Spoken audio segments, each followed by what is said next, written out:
Even though he roams free in the city, Barn doesn't feel well. He's always stressed and has problems in his head. He's always anxious and depressed, typical of contemporary society.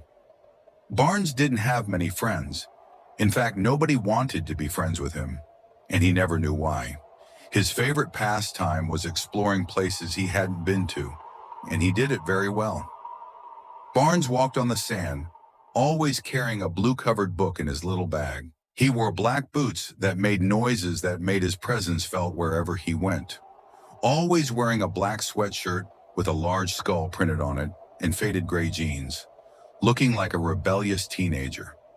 Barnes had a very possessive mother who deprived him of any kind of relationship.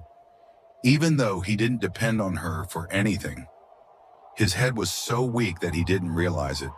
He was blind and totally manipulated. His mother once threw out a mistress, which she always used to say, and made her look ashamed in front of Barnes. "You're worthless. You do more than your duty." That was all he heard with anything positive he did. "I wish I'd aborted you." Barnes made his razor a less than pleasant job.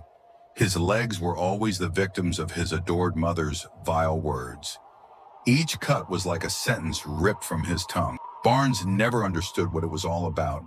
He never did her any harm, yet he was treated like a pauper. Barnes met a girl.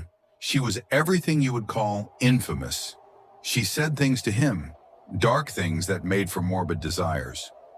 "Kill the bitch, set us free." Barnes explicitly wrote down everything he was going to consummate, detail by detail. The only thing missing was the opportunity. "Barnes, get some eggs for dinner." The day had finally arrived. Barnes was ready. He fetched the eggs from the hen house and put them on the table next to the fruit basket, preparing an abundant table for dinner. "Barnes, the bread could have been softer," the old woman exclaimed. But Barnes didn't mind. "I forgot something. I'll be right back."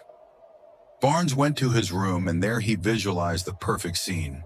His mother had her back to him, was sitting in an old wooden chair.